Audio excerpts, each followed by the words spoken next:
Thank you, Ken. And congratulations, Jason. Thank you. I love the Instagram photos. Okay. I was checking them out. Part of me is like, Ken, just keep singing, just keep singing. So I want to welcome everyone here to Centers of Spiritual Living in Granada Hills. And I just want to give a special thank you for those, many of you who've been following me on my ministerial path. It's just an honor and a privilege to be here and to know that Reverend Mike and Reverend Nancy know that I can do this on my own, and it's just it's just really great. And to see this room full of people who I love and who have been here throughout the years and just have seen me grow, I just want to say thank you to each and every one of you for being here today. So today's theme is a playful pause, and as Nonoska was saying, a pause, taking a deep breath. So for the month of August, our global theme is a pause for guidance. So last week, Reverend Mike talked about a pause for tune-up, and he used his little, being Reverend Mike, he used an automotive tune-up as an analogy. So I have no idea how cars work, except I put the gas in and it goes. So this week we're going to do a playful pause. And my initial thought was, as a tennis coach, no worries, I play all the time. I got this. But the truth is that my play, your play, when people come to me for tennis lessons, is really my work.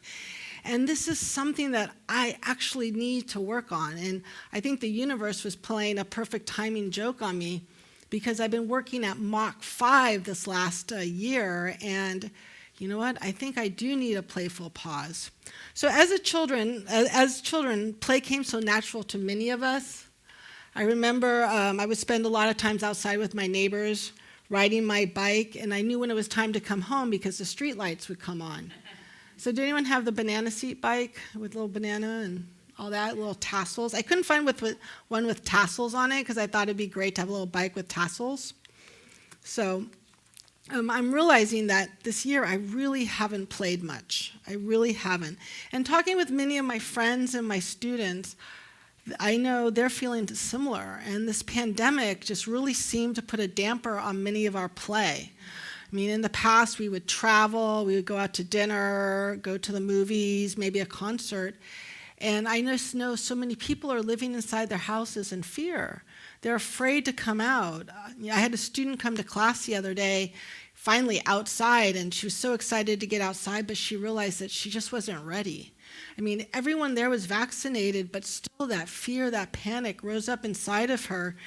And she just couldn't do it. And she's like, thank you. And another student told me, I'm like, oh, you missed class. He's like, I was there, but I saw everyone in the class and there was too many people. And so he left. So people are still living in this panic, this fear of being around people. And so I think the higher Bs at CSL, maybe they knew come August we'd all need to take a pause for play. And just take those 3 deep breaths like Nonoska said, and then go play.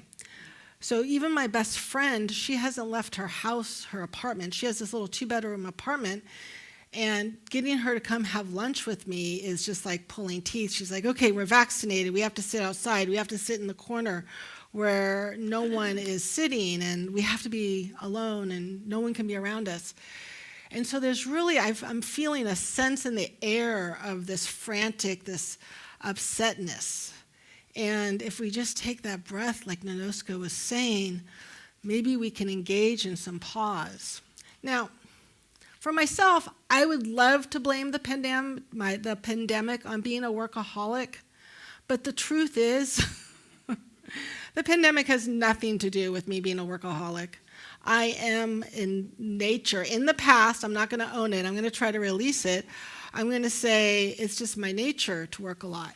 And I would go and work 10 hours a day, and people would say, wow, you taught 10 hours a day? That's impressive. And I wore it like a badge of honor. Look at me. I can work a lot. I can teach a lot of hours. I can work and work and work.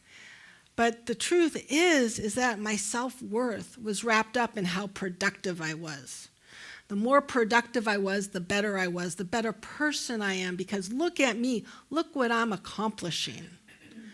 The truth is, there was fear around not being able to pay my bills. There's fear around who I am if I'm not a tennis coach and not working. I mean, I remember I had a fellow tennis coach, and someone wanted a lesson, but they couldn't afford the whole price. And she's like, no, if you're not paying the full price, I'm not teaching you. And my thought was, what? That's money. You're turning away, whatever money. That's a good cup of coffee at Starbucks. Nowadays, maybe a half a cup of coffee at Starbucks. But why would you turn down money? You had the chance to work and you were turning it down. And I just realized that I had this program in my head that I had to work hard for my money. And then I'd work hard for my money and I still felt like I didn't have enough money and I had to work harder. And it was a vicious circle. And I kept going around in this circle and wanting to make the money and not having enough money. That fear kept coming in my head. Now, for me, it was money and finances. For someone else, it might be something different.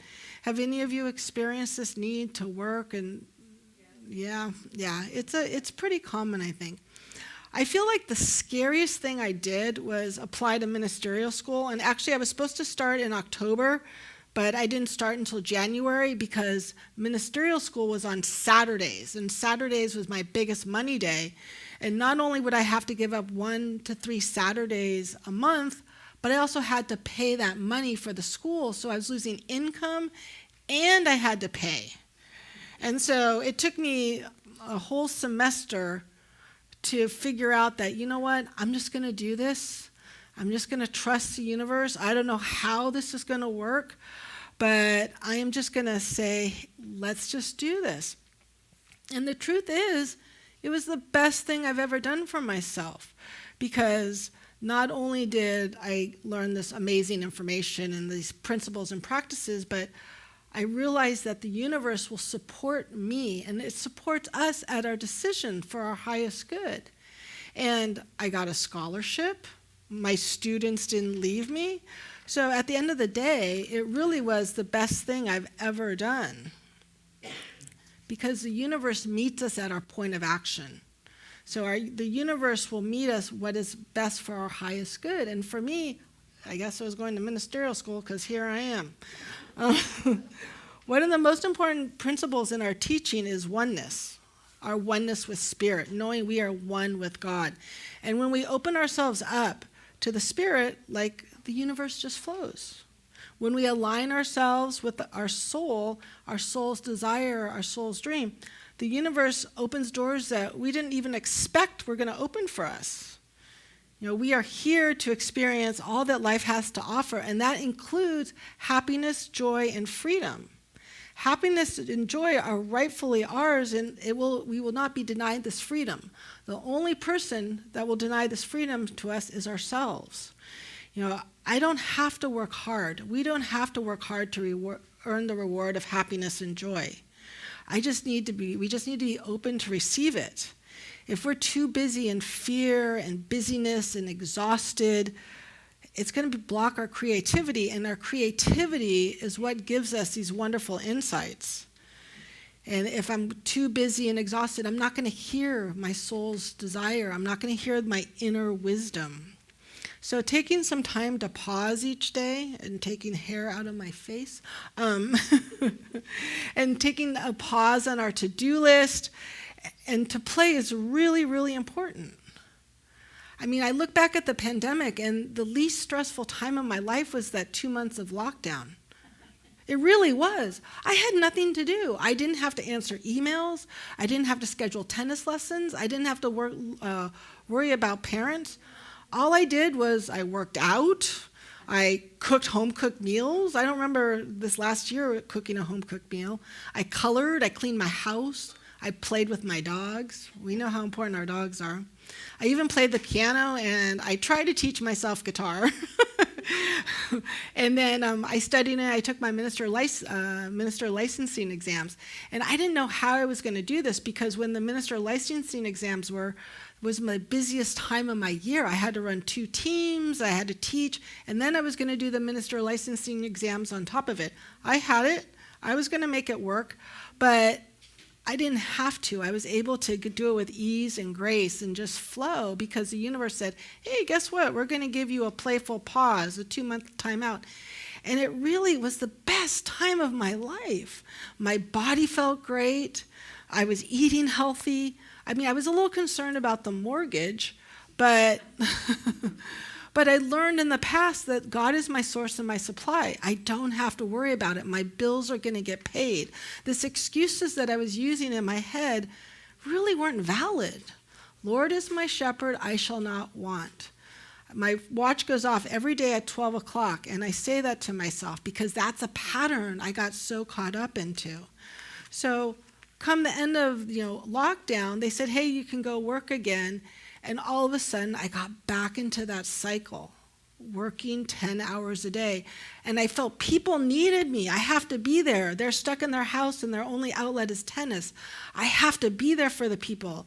And now I'm paying a lot for the tennis court, so I have to work. Here's that cycle again.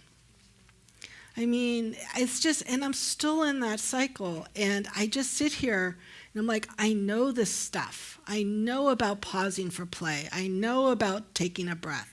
And yet, I'm working on it. So I just relish in the fact how Spirit works. And Reverend Mike says, hey, will you do the sermon? I had no idea what the topic was. And so it's just like a beautiful opportunity for me to check in and take a pause. Yes, we're pausing for guidance, but here we are. So why is play so important to us? So what is really cool, I did a little research on the internet, and I found some great things on it. What's really cool about children is they don't worry about the future. They don't check off their to-do list. They live in the moment. There doesn't have to be a final goal. They play for the sake of play. The truth is, play is being joyfully immersed in the moment. And as adults, we rarely do that. We're so busy thinking if we have a quiet point, oh, okay, what do I have to do tomorrow? Okay. Ooh, okay, what's for dinner? It's just not taking that moment. In a way, play is an active form of mindfulness, which is widely recommended and advocates being present and in the moment. Eckhart Tolle kept talking about the power of now. So, play can add joy to life, relieve stress, supercharge learning, and connect you to others and the world around you. Play can also make work more productive and pleasurable. Who wants to go run in a field and jump like that? So what does play do? Play helps relieve stress. It can trigger endorphins, and endorphins promote an overall sense of well-being and can temporarily relieve pain. I can relieve some pain. It improves brain function by playing chess, puzzles, Sudoku, other fun things can help prevent memory problems and improve brain function. The social interaction of playing with friends and family can also help ward off stress and depression. It can stimulate the mind, boost creativity. Young children often learn best when they're playing, and this principle applies to adults as well. You'll learn a new task better when it's fun and you're relaxed and playful mood. People can also stimulate your imagination, helping you to adapt and solve problems. It improves relationships and your connections to others. Sharing laughter and fun can foster empathy, compassion, trust, and intimacy with others. Play doesn't have to include a specific activity. I was in a really stressful mood, and I called one of my best friends who I've known since I was 10. I'm like, lunch today. And we went to our favorite Mexican restaurant, and there might have been a margarita or two involved. But we laughed for 4 hours. We didn't leave the restaurant. We got there at 1, and we didn't leave the restaurant until 5. We were just laughing and having a good time, bringing up stories about our childhood and the silliness stuff we did. I felt great that whole weekend. My body didn't hurt. It felt wonderful. It keeps you feeling young and energetic, helps develop and improve social skills. Play teaches cooperation with others and can heal emotional wounds just by playing. So I went to visit one of my students one time at work, and he works at Google. And I went down to Mar Vista, and I walked into the Google campus. And there were ping pong tables, foosball, a climbing wall, a barista, a smoothie bar, yoga, meditation, pods. They had these little pods. There was a dry cleaner on site. And I was just like, why would you ever want to leave work? You have everything right here. I think that might be the secret of Google. But companies like these offer amenities and figured out that the link between productivity and a fun work environment. These activities allow the employees to work off stress, and which results in higher job satisfaction. So playing at work keeps you functional when under stress, refreshes your mind, encourages teamwork, increases energy, prevents burnout, triggers creativity and innovation, and helps you see problems in new ways. Success at work doesn't depend about the amount of time you work. It depends on the quality of your work. And the quality of your work is dependent on your well-being. So I'm teaching tennis in 100-degree weather, and to keep my employees happy who are helping me coach kids, we do water guns. So we don't have a foosball table or a ping pong table. We have a huge tennis court. But this is how my employees deal with 100-degree weather. So this is all the stuff we know. We know all this stuff. My question to you is, are you letting these thoughts program you? Are you willing to live on autopilot? What are the excuses, the judgments you're telling yourself that's keeping you from pausing to play? Are you caught up in a story? You know, Walter Starkey says in It's All God, we live in a spiritual universe and we can literally change the universe. It's really up to us. The moment we change our thinking, we can change our universe. Ernest says, within us is the unborn possibility of limitless experience. Ours is the right and privilege of giving birth to it.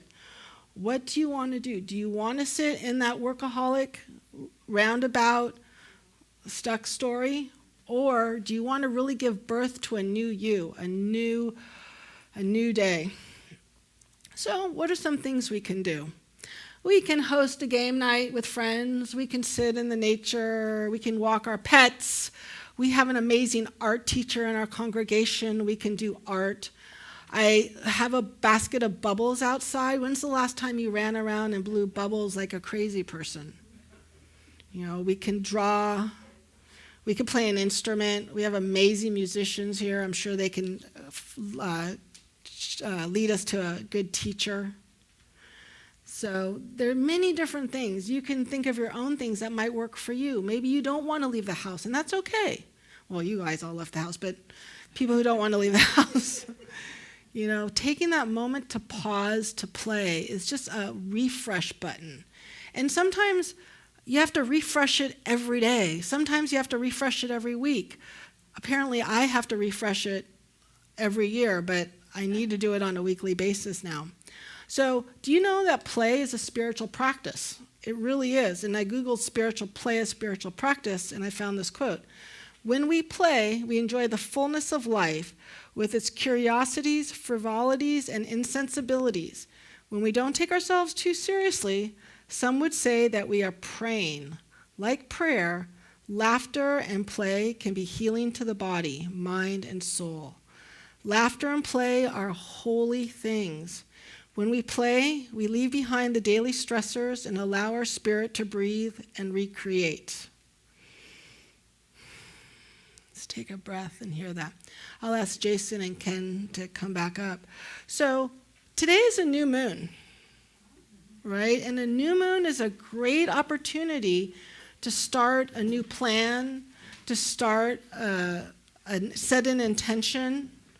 A new moon happens every month, so we can set an intention every month. Today also happens to be August 8th, and 8 is one of the most sacred numbers. It's considered the luckiest number of the year because it's considered infinity, abundance, and prosperity. And today is a double 8. August 8th is 8-8. So I ask you, to connect with your inner child and create abundance of play in your life. And when you leave today, please take a bottle of bubbles. I have some mandalas that I Xeroxed for you. Take a mandala, take it home and color it, and just really enjoy that childlike sense of frivolity, insensibility, curiosity. And in the words of George Bernard Shaw, we don't stop playing because we grow old. We grow old because we stop playing. Thank you.